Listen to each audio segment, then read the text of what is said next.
புள்ளாந்தோப்பில் வந்து வரேன். என் பேர் அமுல். ரொம்ப நாளாக உடம்புல ஒரே தெம்பலாக இருக்கும்.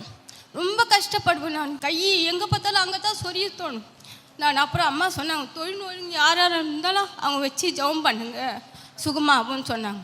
அதே மாதிரி நானும் என் பொண்ணு என் பேத்திங்க அங்கேயே நின்று ஜெபம் பண்ணிட்டு வரக்கூடாது எங்கள் அம்மாக்குன்னு என் பொண்ணெல்லாம் அழுது ஜெபம் பண்ணாங்க. நானாக ரொம்ப கஷ்டப்படுவேன். நான் ஒரு நாளும் ஒரு நிமிடமும் அங்கே தான் போவோம். அடுப்பில் தான் நான் வேலை செய்கிறேன். சாப்பாடு கடை எங்கள் மாமியார் போட்டுக்கிறாங்க. அதனால ரொம்ப கஷ்டப்படுவேன். நான் என்ன பண்ணும் சரி ஜெபம் பண்ணி ஆண்டவர் எனக்கு நல்ல சுகத்தை கொடுத்தாரு. ஆண்டவர் நன்றி. Jerusha, coming from Tirulur. Last year I got sick, autoimmune disease, and due to that I didn't get work for several months. I used to come to this meeting and I request prayer for the uncle also. He prayed and then God heard all of the prayer and given me the work in SD school in Viperi. All the glory goes to Almighty God. Thank you so much for uncle and then for God.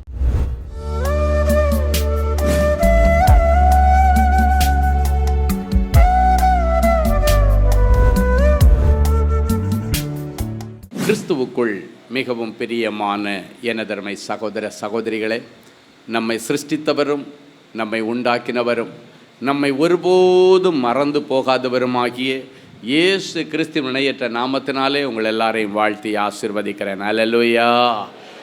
இந்த நாளிலும் ஆண்டவருடைய பாதப்படியிலே அமர்ந்து, ஆண்டவரே உம்முடைய பிள்ளைகளுக்கு இன்றைக்கு நீர் சொல்லுகிற மங்கள வார்த்தை என்ன வார்த்தை சொல்லி என் பிள்ளைகளை ஆசீர்வதிக்க பரலோகம் சித்தம் வைத்திருக்கிறது. கண்ணீரோடு தேவ சமூகத்தில் ஜபத்தில் தரித்திருந்த பொழுது கர்த்தர் நம்மை ஆசீர்வதிப்பதற்காக இன்றைக்கு கொடுத்த மங்கள வார்த்தை ஏசாயா தீர்க்கதரிசியின் புஸ்தகம் 43ஆம் அதிகாரம் 4வது வசனம். நீ என் பார்வைக்கு அருமையானபடியினால் கனம் பெற்றாய், நானும் உன்னை சிநேகித்தேன். ஆதலால் உனக்கு பதிலாக மனுஷர்களையும் உன் ஜீவனுக்கு ஈடாக ஜனங்களையும் கொடுப்பேன். ஆண்டவர் கனப்படுத்தப்பட வேண்டிய பிள்ளைகளுடைய பட்டியலிலே உங்களை வைத்திருக்கிறபடியினால் அதற்கு ஏற்ற ஞானத்தையும் அறிவையும் புத்தியும் உங்களுக்கு கொடுத்து என்னிலிருந்து ஆண்டவர் உங்களை கனம் பண்ணுவதற்கு உங்களை பாத்திரவான்களாய் மாற்றுகிறார். ஹல்லேலூயா. சரி, வேதத்திலே கனம் புரிந்தின சிலரை குறித்து நாம் தியானித்து அதே காரியங்களை நமக்கு ஆண்டவர் கற்றுக் கொடுக்க விரும்புகிறார். மார்க் எழுதின சுவிசேஷம் 15ஆம் அதிகாரம் 43வது வசனமும் 45வது வசனமும் வாசிப்போமா? கனம் பொருந்திய ஆலோசனைக்காரன் அரிமத்தியா ஊரானும் தேவனுடைய ராஜ்யம் வர காத்திருந்தவனும் ஆகிய யோசேப்பு என்பவன் வந்து பிலாத்துவினிடத்தில் துணிந்து போய் இயேசுவின் சரீரத்தை கேட்டான். 100க்கு அதிபதியினாலே அதை அறிந்து கொண்ட பின்பு சரீரத்தை யோசேப்பினிடத்திலே கொடுத்தான். கனம் பொருந்தின ஆலோசனைக்காரனாகிய அரிமத்தியா ஊரானாகிய யோசேப்பு. கனம் பொருந்தின ஆலோசனைக்காரன் அப்படின்னா இங்கிலீஷ் பைபிளில் ஹானரபிள் மெம்பர் ஆஃப் கவுன்சில் என்று போடப்பட்டிருக்கிற ஒரு நல்ல கவுன்சிலர். நமக்கு புரிகிற பாஷையில் சொன்னால் அரசாங்கத்தில் ஒரு நல்ல கவுன்சிலராக இருந்தவர் தான் இந்த அரிமத்தியா ஊரானாகிய யோசேப்பு. கனம் பொருந்தின கவுன்சிலர். நிறைய கவுன்சிலர் இருக்கலாம், ஆனால் இவனை குறித்து வேதம் என்ன சொல்லுகிறதா? ஒரு நல்ல ஹானரபிள் கவுன்சிலர், ஒரு நல்ல கனம் பொருந்தின ஆலோசனைக்காரன் என்று வேதம் சொல்லுகிறது. அப்படின்னா என்ன அர்த்தம் தெரியுமா? அவனுக்கு எல்லாரும் ரெஸ்பெக்ட் கொடுப்பாங்க, அவனுடைய வேலையில் அவன் கரெக்டாக இருக்கிறான், பர்ஃபெக்டாக இருக்கிறான் அப்படின்னு தான் அர்த்தம். ஹானரபிள் என்று வேதம் சொல்லுகிறது. சரி, இயேசு கிறிஸ்து இந்த உலகத்திலே வாழ்ந்து மரித்து சிலுவை மரணத்தை ஏற்று சிலுவையிலே தொங்கிக் கொண்டிருக்கிறார். அவர் சிலுவையிலே கடைசியாக நிறைவேற்றப்பட வேண்டிய எல்லா தீர்க்க தரிசனத்தின் நிறைவேறுதல் வந்த பொழுது, பிதாவே என் ஆவியை உம்மிடத்தில் ஒப்புக் கொடுக்கிறேன் என்று சொல்லி தலையை சாய்த்து ஜீவனை விட்டார். அவர் நிறைவேற்றப்பட வேண்டிய எல்லா காரியங்கள் நிறைவேற்றி முடிந்ததற்கு பிறகு சொல்லுகிறார், எல்லாம் முடிந்தது. அப்படின்னா என்ன தெரியுமா? என்னை குறித்து இந்த உலகத்திலே தீர்க்க தரிசிகளால் சொல்லப்பட்ட எல்லா தீர்க்க தரிசனங்கள் நிறைவேறி முடிந்தது என்று சொன்ன பொழுது தலையை சாய்த்து தன் ஆவியை ஆண்டவரிடத்திலே ஒப்பு கொடுத்தாராம். அப்படின்னா ஆண்டவர் நமக்காக விரும்பி ஜீவனை கொடுத்தார். அப்படிதான் அவருடைய மரணம் இருந்ததே தவிர அவரை யாரும் கொலை பண்ணல, கொலை பண்ண முடியவும் முடியாது. ஹல்லேலூயா. சரி, அவர் மரித்ததற்கு பிறகு பொதுவாக என்ன பண்ணுவாங்களாம், அவருடைய தண்டனைப்படி குறிப்பிட்ட நேரம் வரைக்கும் பார்ப்பாங்க. அப்போ அவங்க போகிறதுக்கு முன்னால் உயிர் போயிருந்தா அதோட விட்டுருவாங்க. ஆனால் ஒருவேளை அவங்க போய் பார்க்கும் பொழுது உயிர் இருந்துச்சுன்னா இந்த கால் முட்டி இருக்கிறது தெரியுமா, அந்த 2 முட்டியை முறிச்ச உடனே எல்லா ரத்தமும் வெளியே வந்துடும். அப்போ முட்டியை உடைச்சி அவங்கள கொலை பண்ணுவாங்க. அதுதான் அந்த ரோமர் சேவருடைய அந்த சிலுவை மரணத்தினுடைய உச்சக்கட்டம். அவங்க வந்து திரும்பி பார்க்கும் பொழுது உயிர் போயிருந்தா ஓகே, உயிர் போகலைன்னா காலை முறிச்சிருவாங்களா. ஆனால் அப்படி காலை முறித்து அவரை கொலை பண்ணுறதுக்கு திரும்பி வர்றாங்க. வந்து பார்க்கும் பொழுது அவர் ஏற்கனவே மரித்து போயிருக்கிறதை அவர்கள் கண்டார்கள். கண்டு ஒருத்தர் என்ன பண்ணால் விழாவில் அப்படி ஒரு ஈட்டி எடுத்து குத்தும் பொழுது கடைசி துளி ரத்தமும் நீரும் எல்லாம் வெளியே வந்துருச்சு. ஹல்லேலூயா. அப்போ பாருங்கள், அந்த நேரத்தில் கூட அவர் எலும்புகளில் ஒன்றாகிலும் முறிக்கப்படுவதில்லை என்கிற வசனம் அந்த இடத்துல நிறைவேறிச்சு. அவங்க தலையில் முள்கிரீடம் வச்சாங்க, ஆனால் மண்டையை உடைக்க முடியலை. கீழே பலமுறை விழுந்தார், கால் முறியலை, கை முறியலை. பலமுறை சிலுவையின் பாரத்தில் விழுந்தார், ஒரு எலும்பு முறியலை. ஆனால் அந்த வார்த்தைகள் எல்லாம் நிறைவேறினதற்கு பிறகு அவங்க வந்து பார்க்கும் பொழுது அவர் மரித்திருக்கிறதை கண்டு கடைசியாக ஈட்டியால் குத்தி எல்லா தண்ணியும் ரத்தமும் சரீரத்திலிருந்து வெளியே வந்துருச்சு. ஹல்லேலூயா. இப்போ பார்த்தீங்கன்னா அகில உலகத்தையும் உண்டு பண்ணின ஆண்டவராகிய இயேசு கிறிஸ்து சிலுவையிலே அன்கிளைமபிள் பாடி சிலுவையில் தொங்கிட்டு இருக்கு. யார் போய் இந்த பாடியை கிளைம் பண்ணுறது? அதான் பெரிய வேதனை. இயேசு கிறிஸ்துடைய பாடியை ரிசீவ் பண்ணுறதுக்கு யாருக்கும் தைரியம் இல்லை. கூடையே நடமாடின எந்த அப்போஸ்தலனும் போய் தைரியமாக பிளாத்து இடத்துல போய் ஜீசஸுடைய பாடியை கொடுங்கன்னு கிளைம் பண்ண போக முடியலை. அவருடைய தாயாகிய மரியாள் போய் தைரியமாக என் பிள்ளையுடைய சரீரத்தை பாடி எனக்கு கொடுங்கன்னு அவங்களால போய் போராட முடியலை. அழுறாங்க, சிலுவை நிழலில் நின்று அழுதாங்க. எல்லாம் நடந்தது தான். சிலுவையை விட்டு அவங்க வெளியே போகலை, சிலுவை மரத்தை கீழே நின்று அழுறாங்க. ஆனால் என்ன செய்கிறதுன்னு அவங்களுக்கு தெரியலை. அவங்க போய் தைரியமாக அவர் மரித்து போனதை பார்க்குறாங்க, கண்ணு முன்னால் நின்று பார்க்குறாங்க. தாய் மரியாள் பார்க்கிறாள், அவருடைய நெருங்கின சிநேகிதன் ஆகிய யோவான் பார்க்குறாரு, அநேக ஸ்திரீகள் பார்க்குறாங்க, எல்லாரும் பார்க்குறாங்க. ஆனால் யாரும் போய் தைரியம் அந்த பாடியை கிளைம் பண்ணக்கூடிய தைரியம் ஒருவருக்கும் வரலைங்க. எத்தனையோ பேருக்கு அற்புதம் செய்திருக்காரு, யோசித்து பாருங்கள். செத்து போனவங்கள உயிரோடு எழுப்பி கொடுத்துருக்கிறாரு. லாசர் செத்து போய் 4 நாளைக்கு பிறகு அவனை உயிரோடு எழுப்பி ஆண்டவர் கொடுத்தாரு. ஒரு நாயன் ஒரு விதவையனுடைய பிள்ளை செத்து போய் அடக்கம் பண்ண போகிற வழியில் பார்க்குறாரு, பாவம் இந்த பிள்ளை இவனும் அடக்கம் பண்ணிட்டாங்கன்னா இந்த அம்மா தனிமை ஆகிடுவாங்க, ஏற்கனவே விதவையாக இருக்கிறாளே. பாருங்கள், அந்த வாலிப மகனை உயிரோடு எழுப்பி கொடுத்தாங்க. யாரும் போய் தைரியமாக பிளாத்து இடத்துல அவருடைய சரீரத்தை கேட்க போகலை, பகிரங்கமாக போகவே இல்லை.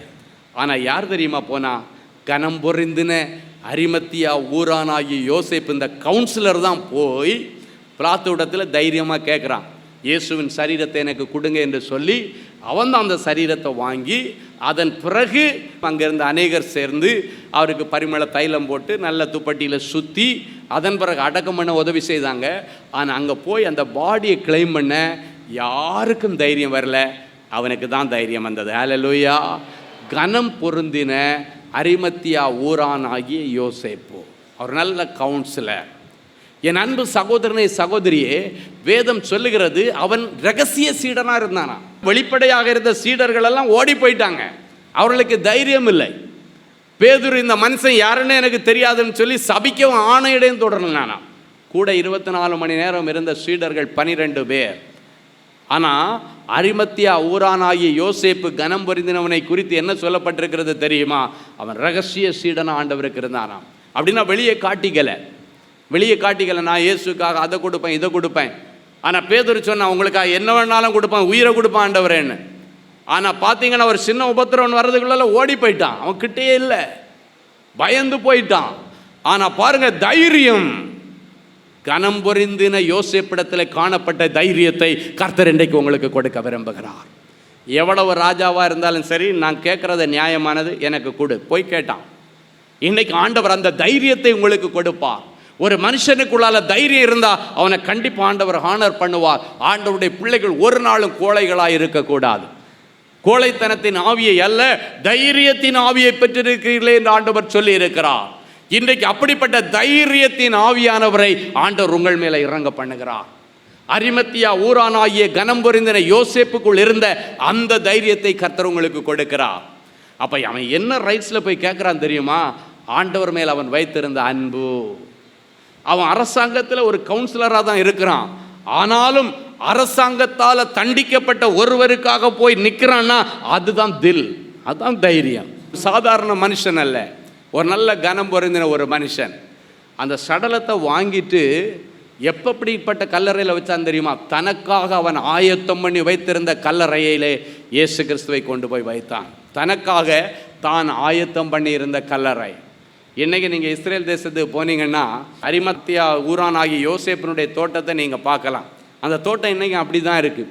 அந்த தோட்டத்தில் அந்த கல்லறை அப்படியே தான் இருக்குது. என் அன்பு சகோதரனே சகோதரியே, இன்றைக்கு ஆண்டவர் உங்களை பார்த்து சொல்கிறாரு, விசேஷித்த கனம் புரிந்தினவர்களாக நீங்கள் மாறணும்னா உங்களுக்குள் ஒரு தைரியம் இருக்க வேண்டும், உங்களுக்குள்ளால் ஒரு விசுவாசம் இருக்க வேண்டும்.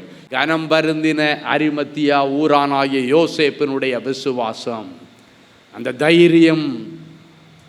இன்னைக்கு அந்த தைரியத்தை தான் ஆண்டவர் கொடுக்குறார். அவிசுவாசத்தை எல்லாம் தூக்கி போட்டுருங்க. யோபு சொல்லுகிறான், நான் அஞ்சினது எனக்கு நேரிட்டது. அப்படின்னா என்ன அர்த்தம் தெரியுமா? அவன் பயந்தான், கதை முடிஞ்சு போச்சு, அவ்வளோதான். அது வரைக்கும் நல்லா இருந்தான், எல்லாம் நல்லா தான் போயிட்டு இருந்தது. எப்போ எனக்கு ஏதாவது ஆயிடுமோன்னு நினைச்சானோ அப்போ தான் பிரச்சனையே வருது. நான் அஞ்சினது அப்படின்னா பயந்தது எனக்கு நேரிட்டது. அதனால தேவனுடைய பிள்ளைகள் இன்னைக்கு பயப்படக்கூடாது.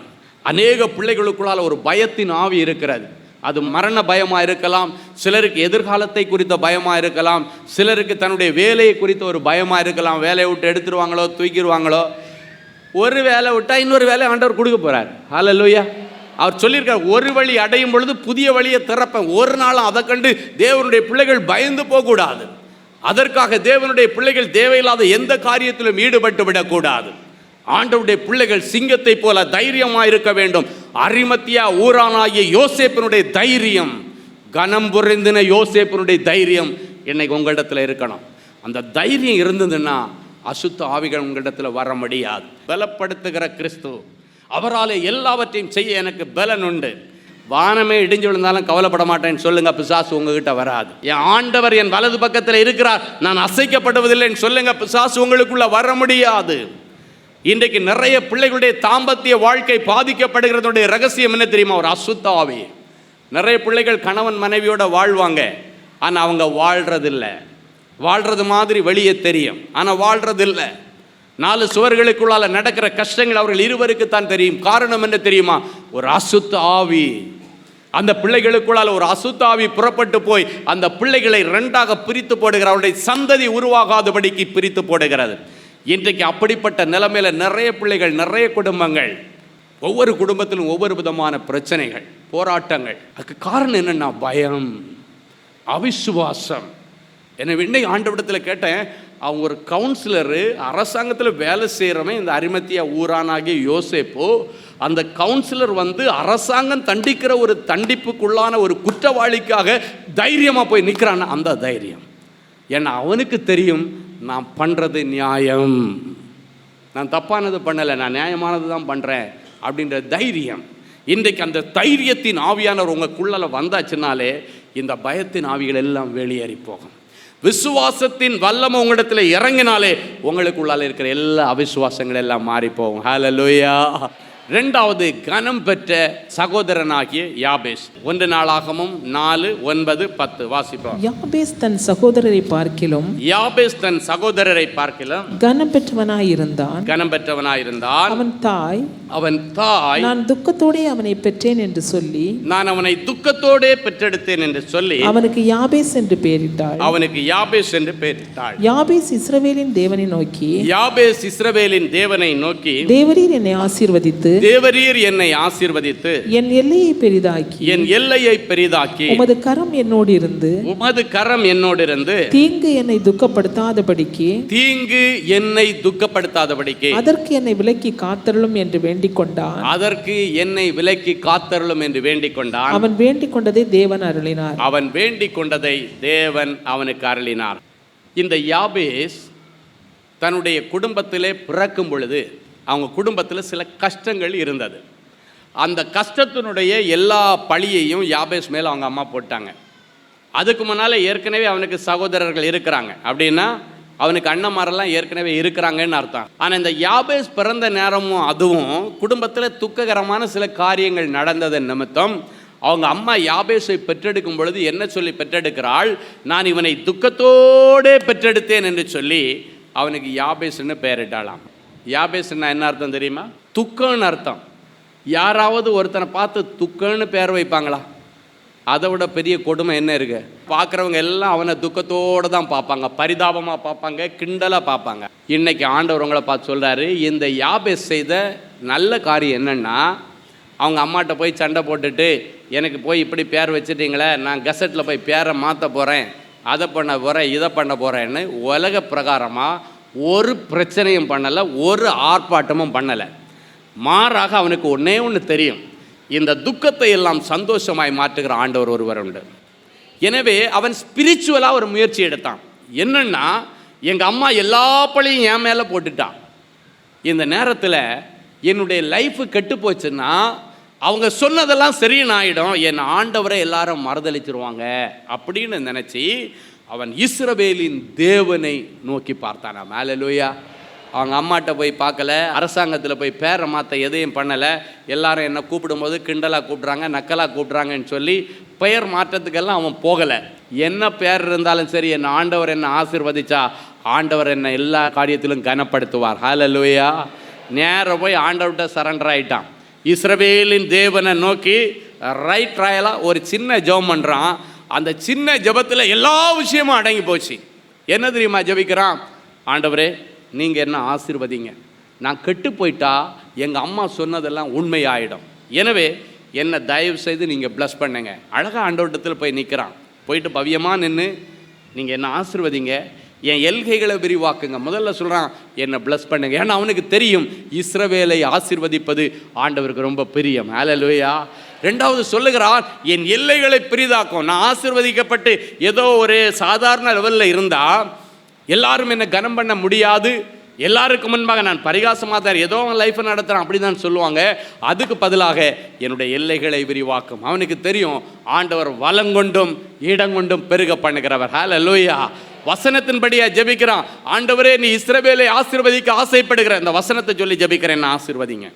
ரெண்டாவது சொல்லுகிறான், எல்லைகளை பெரிதாக்குகிறவர் நீ வலங்கொண்டும் இடங்கொண்டும் பெருகுவாயின்னு சொல்லி இருக்கிறீங்க, என்னை வலங்கொண்டும் இடங்கொண்டும் பெருக பண்ணம்.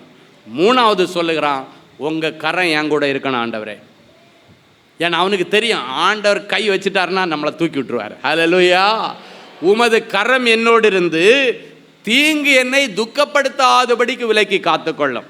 தீங்கு துக்கப்படுத்தாதபடி, துக்கன்ற பேர் உள்ளவன் போய் எந்த தீங்கு என்ன துக்கப்படுத்தக்கூடாதுன்னு கேட்குறான். நல்லா கவனிங்க, அவன் பேரே துக்கம், துக்கம்ன்றவன் போய் ஆண்டவரிடத்தில் எனக்கு துக்கம் வரக்கூடாதுன்னு சொல்கிறான். அதுதான் ஜெபம். ஏன்னா அவனுக்கு தெரியும் துக்கத்தை சந்தோஷமாய் மாற்றுகிறவர் ஆண்டவர். ஹல்லேலூயா. என்னுடைய எல்லா துக்கத்தையும் சந்தோஷமாய் மாற்றுகிறவர் சொல்லுகிறான், தீங்கு என்ன துக்கப்படுத்தவே கூடாது. துக்கப்படுத்திடுச்சுன்னா இவங்க சொன்னதெல்லாம் உண்மையாயிடும், வேதம் பொய்ச்சிரும். ஆனால் வேதம் என்ன சொல்கிறது? உன் துக்கத்தை சந்தோஷமாய் மாற்றுவேன், துக்கப்படுத்தாதபடிக்கு விலக்கி காத்தருளும் என்று அவன் வேண்டிக் கொண்டான். அவன் வேண்டினதை தேவன் அவனுக்கு கொடுத்தார். ஹல்லேலூயா. அப்போ ஆண்டவர் கொடுத்த உடனே என்ன ஆச்சு? அவனை ஆண்டவர் ஆசீர்வதிச்சிட்டாரு. மடன்னு அவனுடைய எல்கைகள் எல்லாம் விரிவாயிடுச்சு. தீங்கெல்லாம் அவனை துக்கப்படுத்தாதபடிக்கு எல்லாம் சந்தோஷமான காரியங்கள் அவனுடைய வாழ்க்கையில் நடக்கிறது. அப்போ தான் அவங்க அம்மா சொல்கிறாங்க, இவன் தன் சகோதரனை பார்க்கிலும் கனம் பெற்றவன். அதுக்கு முன்னாடி சகோதரர்ல ஓன்னு தூக்கி தலைக்கு மேலே வச்சு இந்த அம்மா கொண்டாடினாங்க. ஆனால் ஆண்டவரை அவன் தேடி வரும் பொழுது அவனுடைய வாழ்க்கையிலே ஆசீர்வாதம் கிடைத்தது, விரிவாக்கம் கிடைத்தது, துக்கங்களுக்கு பதிலாக சந்தோஷமான காரியங்கள் நடந்தது. அதன் நிமித்தம் தன் சகோதரர் எல்லாரை பார்க்கிலும் அவன் கனம் பெற்றவனாய் மாறினானாம். இன்னைக்கு உங்கள் குடும்பத்தில் நீங்கள் தான் பின்தங்கின நிலைமையில் இருக்கலாம், கவலைப்படாதீங்க. இந்த யாபேசை போல ஆண்டவரிடத்தில் போய் நில்லுங்க. ஆண்டவரே, என்னை ஆசீர்வதியும். இந்த ஜபத்தை எல்லாரும் மனப்பாடம் பண்ணி டெய்லி ஒரு வாட்டியாவது சொல்லணும். எனக்கு தெரிஞ்சு ஒரு சபை இருக்கு, அந்த சர்ச்சில் எல்லா சர்வீஸும் முடிஞ்சோடனே இந்த ஜபத்தை எல்லாரும் சொல்லணும். ஏன்னா அவருக்கு தெரியும் இந்த ஒரு ஜபத்தில் எல்லா ஆசீர்வாதங்களும் அடங்கி இருக்கிறது. அவனுக்கு பாதுகாப்பு இதற்குள்ளே இருக்கிறது, அவனுக்கு சுகம் இதற்குள்ளே இருக்கிறது. அவனுக்கு முன்னேற்றம் இதற்குள்ள இருக்கிறது. அவனுக்கு தேவையான ஆசீர்வாத வாழ்க்கைகள் எல்லா ஆசீர்வாதமும் இதற்குள்ள இருக்கிறது. அதனால இன்னைக்கு இந்த ஜெபத்தை நீங்க எல்லாம் மனப்பாடம் பண்ணிட்டு டெய்லி ஒரு வாட்டி சொல்லி பாருங்க. ஆண்டவர்கிட்ட போய் மனப்பாடம் பண்ணிட்டு அப்படியே மடமடம்னு சொல்லிடாதீங்க. உணர்ந்து சொல்லணும், ஆண்டவரே என்ன ஆசீர்வதிங்கப்பா. அப்படின்னா என்ன அர்த்தம் தெரியுமா? சில சாபங்கள் நம்ம குடும்பத்தில் இருந்தால் கூட அந்த சாபம் எல்லாம் ஆசீர்வாதமாக மாறும். என்னை ஆசீர்வதித்து என் எல்கைகளை பெரிதாக்கி, அப்படின்னா இந்த எல்கைகள் எல்லாம் நாளுக்கு நாள் குறுகிட்டு இருக்கு, செல்வங்கள் எல்லாம் குறுகிட்டு இருக்கு, ஆசீர்வாதங்கள் எல்லாம் குறுகிட்டு இருக்கு.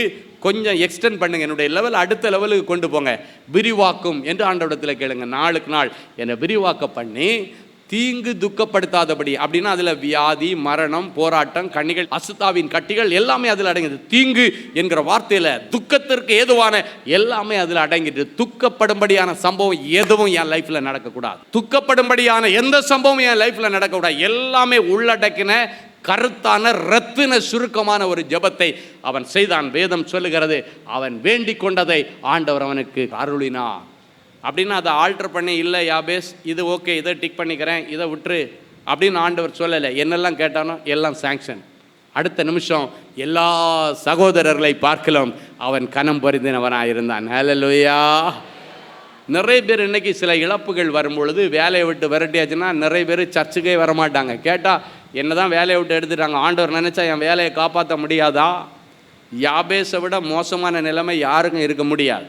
அவ்வளோ மோசமான நிலைமையில அவன் இருந்தான். ஆனால் அவன் அப்படி எந்த விதத்துலேயும் பேக் ஆகி போகலையே, அவன் பின்மாற்றத்துக்கு போகலையே, பேசலையே. என்ன நடந்தாலும் சரி, ஆண்டவர் தான் என்ன தூக்கணும். அவனுக்கு தெரியும், எவரையும் மேன்மைப்படுத்தோ உயர்த்தோ அவரால் தான் முடியும். அந்த முடிவு இன்னைக்கு உங்களுக்குள்ளால வந்தே ஆகணும்.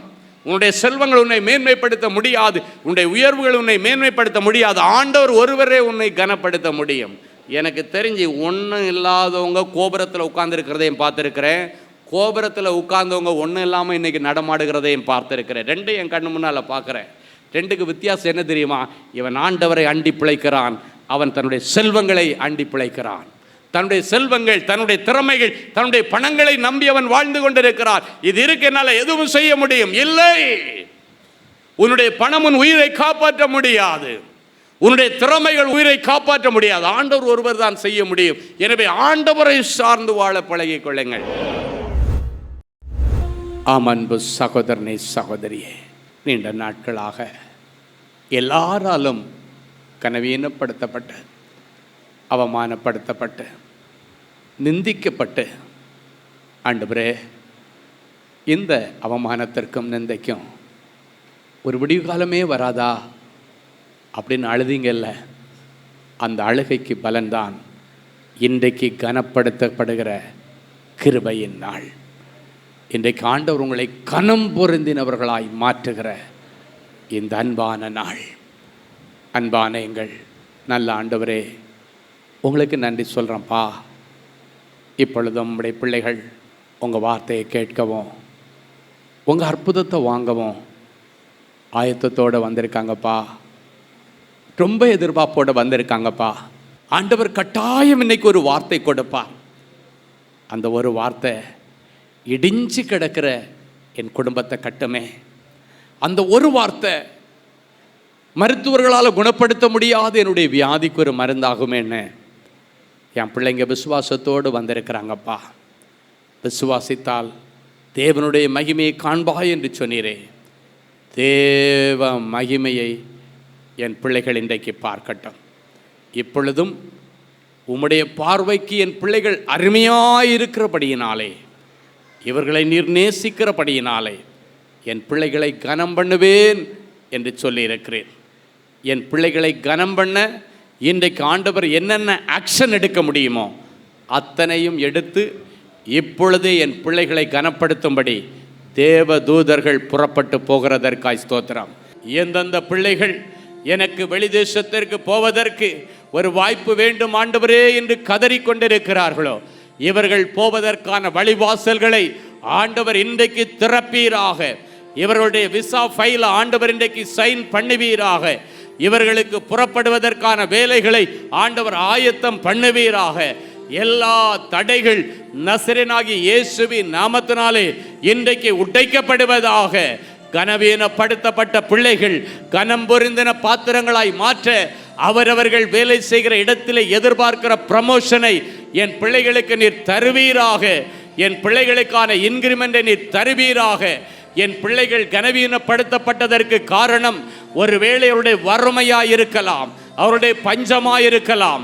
இன்றைக்கு ஐஸ்வர்யத்தின் தேவன் என் பிள்ளைகளை கனப்படுத்தும்படி இவர்களை ஐஸ்வர்ய சம்மனர்களாய் மாற்றுவீராக.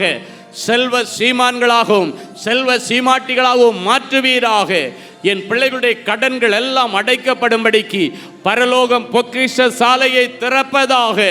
என் பிள்ளைகளை நீ கடன் வாங்கக்கூடாது, கடன் கொடுக்கிற ஜாதியாக என் பிள்ளைகளை நீர் மாற்றுவீராக. மாற்றுகிற கர்த்தருடைய கரத்திலே ஒப்பு கொடுக்கிறேன். இவன் தரித்திரம் பிடித்தவன் என்று யார் யார் என் பிள்ளைகளை அற்பமாய் பேசினார்களோ அவர்கள் எல்லாரும் இவன் கனம் பொருந்தின ஐஸ்வர்யவான் என்று வாயால சொல்லுகிற நாட்கள் இதோ வருகிறதற்காய் உமக்கு நன்றி செலுத்துகிறோம்.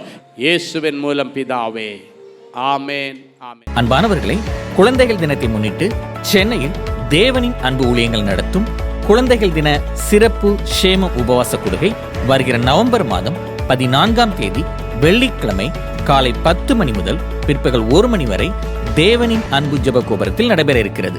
இக்கூடுகையில் சகோதரர் டி ஸ்டீஃபன் அவர்கள் சிறப்பு தேவ செய்தியை வழங்கி சிறு பிள்ளைகளுக்காகவும் வாலிப பிள்ளைகளுக்காகவும் பிரத்யேகமாக ஜெபிக்க இருக்கிறார்கள். ஆகவே இக்கூடுகைக்கு உங்கள் பிள்ளைகள் யாவரையும் அழைத்து வரும்படி அன்புடன் அழைக்கிறோம்.